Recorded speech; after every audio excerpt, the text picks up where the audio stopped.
मुझे कई सारे स्टूडेंट्स पूछ रहे थे कि सीमैट एग्जामिनेशन कब होगा, एक tentative. So this is the video and I am not just going to inform you कि सीमैट एग्जामिनेशन कब हो सकता है, but also little more about it, like the cutoff and stuff. So guys, as you can see, CMAT examination last week of March या first week of April 2023 में हो सकता है. Of course now we are at the end of 2022, so अगले साल CET 2023 में within few days it is going to be at least maybe in the last week of March or first week of April. ये tentative dates हैं.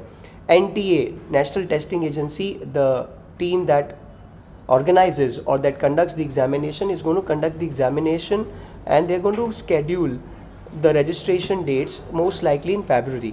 MBA aspirants can register and fill the CMAT application form 2023 online at the NTA website. Guys, आपको सिर्फ Google पे जाके type करना है official NTA website. You're going to get the link and you have to apply there, fill in the details given and pay the fees. 2000 rupees होगा, लेकिन 1000 rupees for women and reserve category students. So if you're a female or you have a reservation, you are going to pay 1000 rupees. CMAT exam will be conducted at over 100 cities across India at designated examination centers. Now guys, हम सबको पता है कि CMAT एक national level exam है और of course इसका acceptance बहुत ज़्यादा है. पैटर्न क्या है and what is the test structure? As you can see these are the sections: quantitative techniques या quant, data interpretation, logical reasoning, language comprehension, verbal, general awareness, GK, innovation and entrepreneurship. एक नया चीज़ जो है वो पिछले साल से ऐड हुआ है. 4 सेक्शन है बेसिकली और आपके जो क्वेश्चंस है वो 100 हैं. तो अगर आप डिवाइड करोगे तो 25 क्वेश्चंस पर सेक्शन आएगा और नेगेटिव मार्किंग भी है CMAT में. So -1 is the score you gonna get if you attempt a question incorrectly. तो आप अंधाधुन मार्किंग नहीं करेंगे, टिक नहीं करेंगे. Total marks are 400. Of course each question carries 4 mark.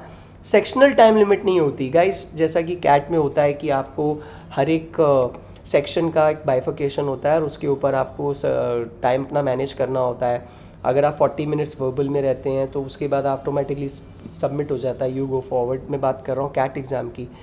CMAT examination में कोई भी नहीं होता एंड सेक्शन नहीं होता, तो आपको अपना टाइम मैनेज करना पड़ता है.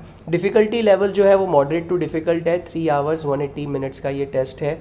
और जो कॉलेजेस एक्सेप्ट करते हैं 2000 JBIMS, Goa institute of management, KJ Somaiya, SIDNEM, great lakes institute of management, university of Pune PUMBA, Xavier institute Ranchi of social service Welingkar, Indian institute of information technology and management IFIM, और फिर बहुत सारे कॉलेजेस हैं IFMR, NIBM Pune, Welingkar institute Dalmia, IMT Jaipuria, Xavier's, BIMTech, ISBM, KIT, IES, SIS. Guys, I have taken the names of colleges where students usually want to take admission, and as you can see the cut off यहाँ पे दिया हुआ है. JBMS का सबसे ज़्यादा है. सो मेरे हिसाब से अगर आप 95 के ऊपर स्कोर करते हो, 95 परसेंटाइल के ऊपर, so you get great opportunities as you can see on the computer screen. Welingkar is there above 85. तो किसी भी हालत में आप 80 के ऊपर तो लेके आइए ताकि दालमिया, NIBM पुणे और इन कॉलेजेस के आपके जो ऑप्शंस है वो ओपन हो जाए. I want to tell you that CMAT scores are accepted for आपके PG कोर्सेज के लिए, MMS कोर्सेज के लिए नहीं. If you are a Maharashtra student and if you want to take admission into MMS course, you have to apply through CET. Please make that thing in mind, very clear in your head. So these are the colleges. SIES जो है वो 80 percentile पे, IES 80. It might go up, it might go less. कई बार लोग मुझे कहते हैं कि सर इतना कट ऑफ था, उतना था. गाइस, सिचुएशन चेंज होते रहते हैं और उसी हिसाब से कट ऑफ होता है. But this is the tentative information end of course this is the information. If any moment you want to pause the video, you can take the screenshot. And yes, you guys can always get in touch with us. We have already started a new batch of CT and CMAT. Another one is going to be launched soon. Please get in touch with us if you're interested to be taught from us for the CMAT examination. Thank you and stay blessed.